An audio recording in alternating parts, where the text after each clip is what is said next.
Hello friends, मैं Ranjit GS आज तक में आपका स्वागत करता हूं। दोस्तों, 66वीं BPSC CDPO exam, auditor exam और बिहार के अन्य एग्ज़ाम को ध्यान में रखते हुए बिहार सामान्य ज्ञान के अंतर्गत आज मैं एमसीक्यू सीरीज का 15वां वीडियो आप लोग के समक्ष लेकर आया हूं, जिसमें काफ़ी महत्वपूर्ण प्रश्नों का कलेक्शन किया गया है। जो क्राउन और लुसेंट बिहार जीके से लिया गया ये प्रश्न है, काफ़ी महत्वपूर्ण प्रश्न है।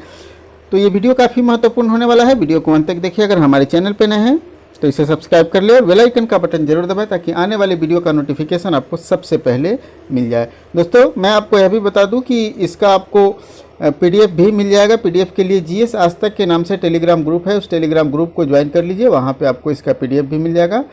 दोस्तों, इस 15वें एमसीक्यू सीरीज में 14वें वीडियो से आगे के प्रश्नों को हम लोग देखेंगे और 14वें में हम लोग 215 प्रश्न तक देखे थे। इसमें हम लोग 215 से आगे 216 से शुरू करेंगे और इसमें भारतीय राष्ट्रीय आंदोलन के अंतर्गत जो है, भारतीय राष्ट्रीय आंदोलन के अंतर्गत बिहार का जो योगदान रहा है उसके बारे में हम लोग जानेंगे प्रश्नों को। और ये भाग 1 है, इसके बाद भी और भाग आएंगे। तो जो 216वां प्रश्न है कि रॉलेट एक्ट के विरोध में पटना में एक ज़बरदस्त हड़ताल का आयोजन किया गया था और ये कब किया गया था? तो ये हड़ताल का आयोजन किया गया था 6 अप्रैल 1919 को। ठीक है, तो इसका सही जवाब हो जाएगा ए। और इस जुलूस का नेतृत्व किसने किया था? जुलूस का नेतृत्व किया था सैयद इमाम हसन ने। किसने किया था? सैयद इमाम हसन ने। चलिए नेक्स्ट प्रश्न है। और नेक्स्ट प्रश्न है कि किस बिहारी नेता की अध्यक्षता में भारतीय राष्ट्रीय कांग्रेस का एक विशेष अधिवेशन 1918 में बम्बई में हुआ था? ठीक है, किस बिहारी नेता के अध्यक्षता में भारतीय राष्ट्रीय कांग्रेस का एक विशेष अधिवेशन हुआ था मुंबई में 1918 में? तो ये हुआ था सैयद इमाम हसन की अध्यक्षता में। तो ऑप्शन सी सही जवाब हो जाएगा। और इस अधिवेशन में मॉन्टेग्यू चेम्सफोर्ड सुधार जो था, रिपोर्ट जो था, उस पर विचार विमर्श हुआ और जिसमें सैयद इमाम हसन के नेतृत्व में एक शिष्टमंडल इंग्लैंड भेजने का निर्णय लिया गया था। ठीक है, तो ये सैयद इमाम हसन के अध्यक्षता में हुआ था। चलिए नेक्स्ट प्रश्न है। और नेक्स्ट प्रश्न है कि प्रांतीय कांग्रेस समिति एवं प्रांतीय कांग्रेस समिति, ठीक है, प्रांतीय कांग्रेस समिति एवं बिहार प्रांतीय संघ की संयुक्त बैठक 13 जुलाई 1919 को कहाँ हुआ था? प्रांतीय कांग्रेस कमेटी एवं बिहार प्रांतीय संघ की संयुक्त बैठक 13 जुलाई 1919 को हुआ था पटना में। कहाँ हुआ था? पटना में हुआ था। तो इसका ऑप्शन बी सही जवाब हो जाएगा। नेक्स्ट प्रश्न की ओर बढ़ते हैं। और इसमें क्या किया गया था कि यह बैठक पंजाब में मार्शल लॉ और महात्मा गांधी की गिरफ्तारी पर क्षोभ प्रकट करने के लिए किया गया था। ठीक है, और नेक्स्ट प्रश्न है कि बिहार में रॉलेट एक्ट के विरुद्ध आंदोलन कब हुआ? तो बिहार में रॉलेट एक्ट के विरुद्ध आंदोलन हुआ था फरवरी 1919 में। ठीक है, तो ऑप्शन डी सही जवाब हो जाएगा। बिहार में खिलाफत आंदोलन कब प्रारंभ हुआ? ठीक है, खिलाफत आंदोलन, जैसा कि आप लोग को मालूम है कि खिलाफत आंदोलन जब राष्ट्रीय स्तर पर प्रारंभ हुआ तो उसी दौरान बिहार में भी प्रारंभ हो गया। तो ये 1919 में प्रारंभ हुआ। ठीक है, तो ऑप्शन सी सही जवाब हो जाएगा। खिलाफत आंदोलन का बिहार में नेतृत्व किसने किया? खिलाफत आंदोलन का बिहार में नेतृत्व किसने किया? तो ये नेतृत्व किया गया था मौलाना मजहरुल हक के द्वारा। खिलाफत आंदोलन का नेतृत्व किसके द्वारा किया गया था? मौलाना मजहरुल हक के द्वारा। तो ऑप्शन बी सही जवाब हो जाएगा। नेक्स्ट प्रश्न है कि खिलाफत आंदोलन के दौरान बिहार में किस महिला ने सक्रिय भूमिका निभाई? ठीक है, खिलाफत आंदोलन के दौरान बिहार में किस महिला ने सक्रिय भूमिका निभाई? तो ये थे बी अम्मा। ठीक है, बी अम्मा, जिन्होंने खिलाफत आंदोलन के दौरान बिहार में सक्रिय भूमिका निभाई। तो ऑप्शन ए सही जवाब हो जाएगा। नेक्स्ट है कि बिहार प्रांतीय सम्मेलन का 12वां अधिवेशन कहाँ हुआ था? बिहार प्रांतीय सम्मेलन का 12वां अधिवेशन कहाँ हुआ था? तो ये अधिवेशन भागलपुर में आयोजित किया गया था। तो ऑप्शन ए सही जवाब हो जाएगा इसका। और इसकी अध्यक्षता किसने की थी? भागलपुर में जो आयोजित किया गया था, इसकी अध्यक्षता राजेंद्र प्रसाद के द्वारा किया गया था। इसका आयोजन 28 से 29 अगस्त 1920 को हुआ था, जिसमें असहयोग आंदोलन का समर्थन करने का प्रस्ताव पारित किया गया था। और बिहार में असहयोग आंदोलन भी 1920 में ही प्रारंभ हो गया। ठीक है, चलिए नेक्स्ट प्रश्न की ओर बढ़ते हैं। और नेक्स्ट प्रश्न है कि हिंदी साप्ताहिक पत्रिका देश का प्रकाशन किसने किया? हिंदी साप्ताहिक पत्रिका देश का प्रकाशन किसने किया? काफ़ी महत्वपूर्ण है ये प्रश्न। और ये किया गया था राजेंद्र प्रसाद के द्वारा, तो ऑप्शन डी सही जवाब हो जाएगा। और इस पत्रिका का प्रकाशन सर्च लाइट प्रेस पटना के द्वारा 1920 में प्रारंभ हुआ। ठीक है, देश जो पत्रिका था उसका प्रकाशन राजेंद्र प्रसाद के द्वारा सर्च लाइट प्रेस पटना से प्रारंभ किया गया और जिसके संपादक कौन थे? राजेंद्र प्रसाद थे। ठीक है, चलिए नेक्स्ट प्रश्न की ओर बढ़ते हैं। स्वामी विद्यानंद का संबंध है, स्वामी विद्यानंद का संबंध है, तो स्वामी विद्यानंद एक किसान आंदोलन थे, किसान आंदोलन से इनका संबंध है, किसान आंदोलन से, तो काफी महत्वपूर्ण है, ऑप्शन ए सही जवाब हो जाएगा। और नेक्स्ट है, बिहार का प्रथम राष्ट्रीय विश्वविद्यालय 1921 में कहाँ स्थापित किया गया? ठीक है, तो बिहार का प्रथम राष्ट्रीय महाविद्यालय 1921 में कहाँ स्थापित किया गया? पटना में, और ये सदाकत आश्रम जो पटना में था उसी में ये इसकी स्थापना हुई थी। ठीक है, तो इसका ऑप्शन बी सही जवाब हो जाएगा। 6 फरवरी 1921 को पटना में स्थापित बिहार राष्ट्रीय महाविद्यालय का उद्घाटन किसने किया था? ठीक है, 6 फरवरी को, तो इसका उद्घाटन महात्मा गांधी के द्वारा किया गया था, तो ऑप्शन सी सही जवाब हो जाएगा। नेक्स्ट प्रश्न है कि बिहार विद्यापीठ का उद्घाटन कब हुआ? बिहार विद्यापीठ का उद्घाटन कब हुआ? तो बिहार विद्यापीठ का उद्घाटन भी उसी दौरान हुआ था, तो इसका भी आंसर हो जाएगा बी सही जवाब हो जाएगा, 6 फरवरी 1921 को। ठीक है, और विद्यापीठ को स्थापित करने का जो मुख्य उद्देश्य था इसमें कि उद्देश्य जो था प्रदेश में जो भी संस्थाएं खोली गई थी राष्ट्रीय स्तर पर उसका समायोजन, नियंत्रण और निर्देशन करना, विद्यापीठ खोलने का मुख्य उद्देश्य यही था। नेक्स्ट है, बिहार राष्ट्रीय महाविद्यालय के प्रचार किसे नियुक्त किया गया?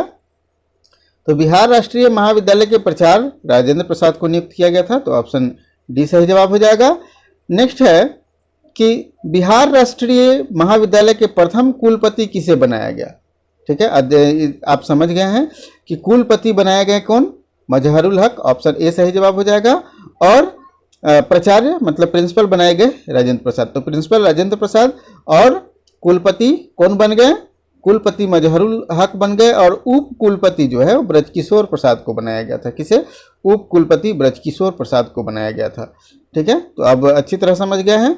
नेक्स्ट है, असहयोग आंदोलन के दौरान भागलपुर जिले में किसने महत्वपूर्ण भूमिका निभाई? ठीक है, असहयोग आंदोलन के दौरान भागलपुर जिले में किसने महत्वपूर्ण भूमिका निभाई? मतलब स्पष्ट है कि असहयोग आंदोलन का नेतृत्व भागलपुर जिले में किसने किया?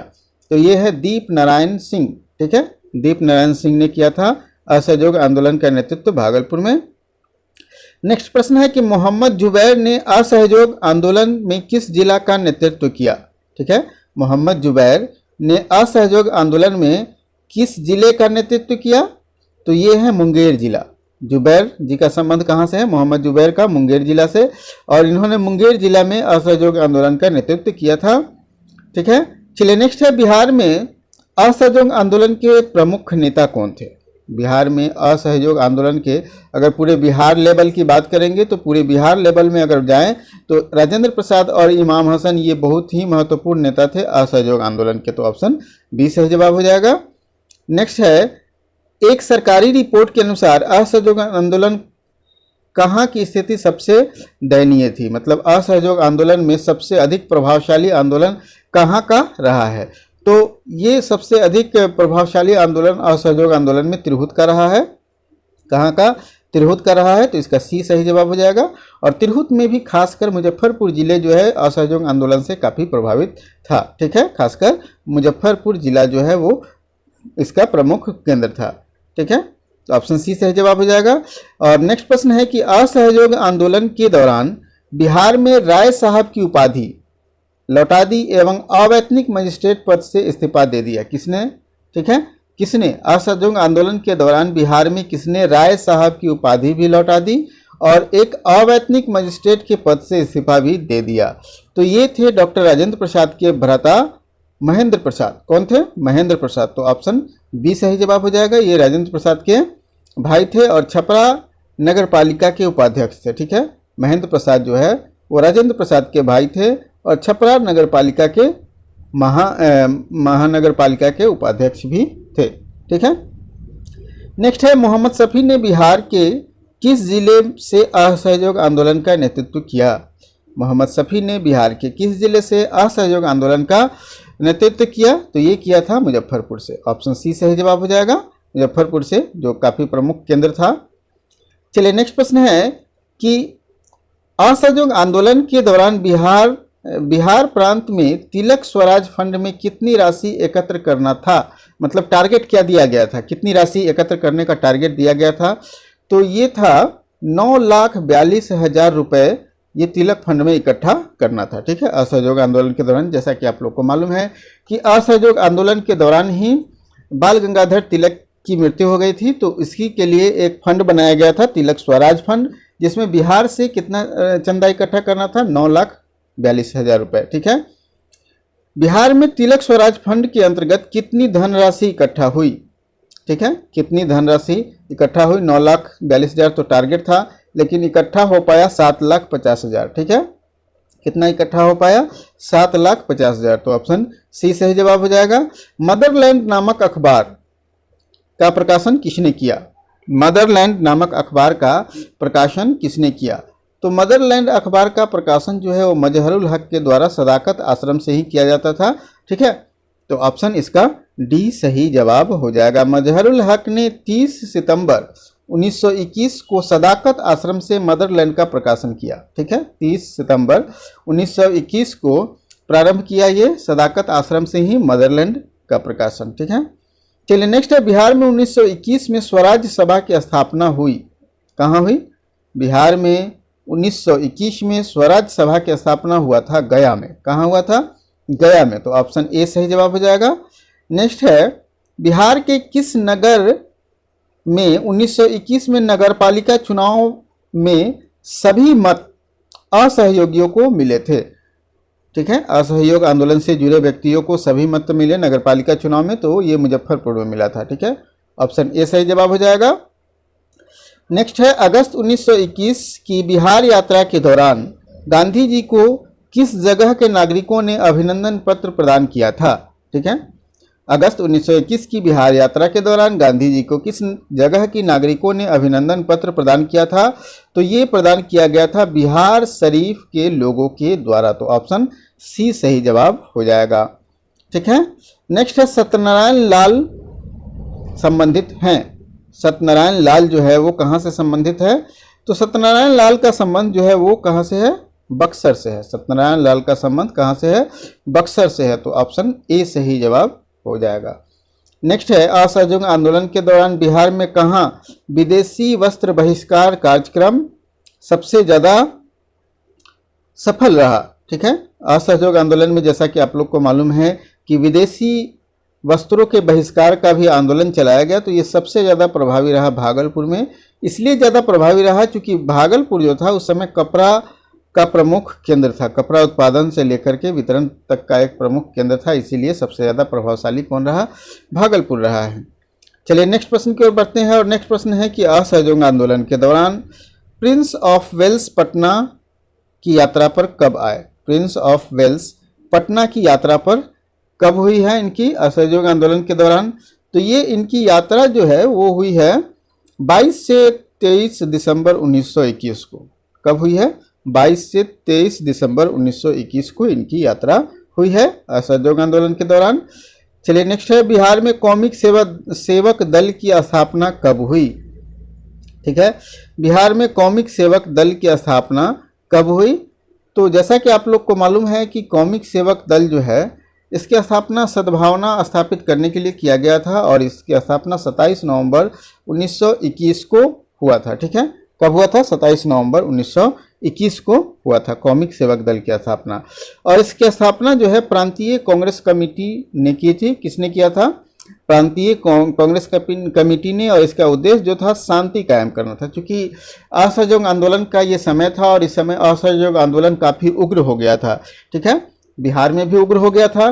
तो मुख्य रूप से इनका जो काम था कौमिक सेवक दल का, ये काम था कि किस तरह से आंदोलन को शांतिपूर्ण तरीके से संपन्न किया जाए, तो इसीलिए कौमिक सेवक दल की स्थापना की गई थी। ठीक है, चलिए नेक्स्ट है कि किसान समाचार पत्र के संस्थापक कौन थे।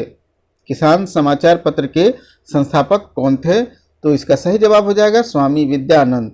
ठीक है, किसान समाचार का संबंध किनसे है, स्वामी विद्यानंद से है।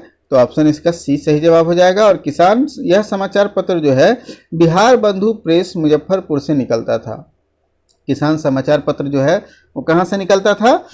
बिहार बंधु प्रेस मुजफ्फरपुर से निकलता था। ठीक है, चलिए नेक्स्ट है, बिहार में असहयोग आंदोलन के दौरान बाबू तारापद बनर्जी पर किस नाम का इश्तेहार छापने के अभियोग का मुकदमा चलाया गया?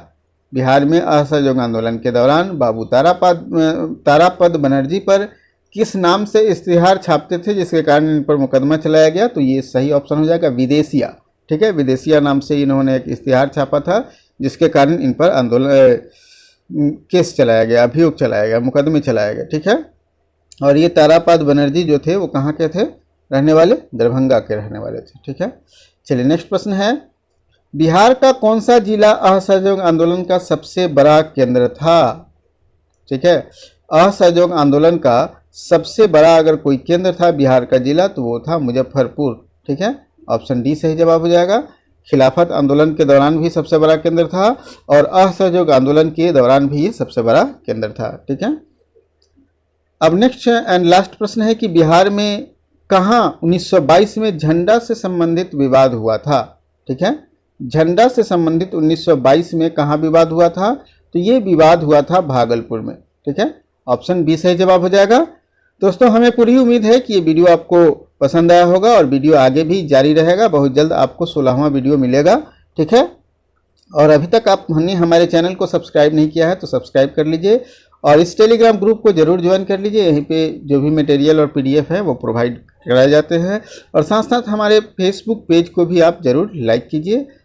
ठीक है दोस्तों, आज के लिए इतना ही, फिर मिलते हैं अगले वीडियो में एक नया टॉपिक के साथ।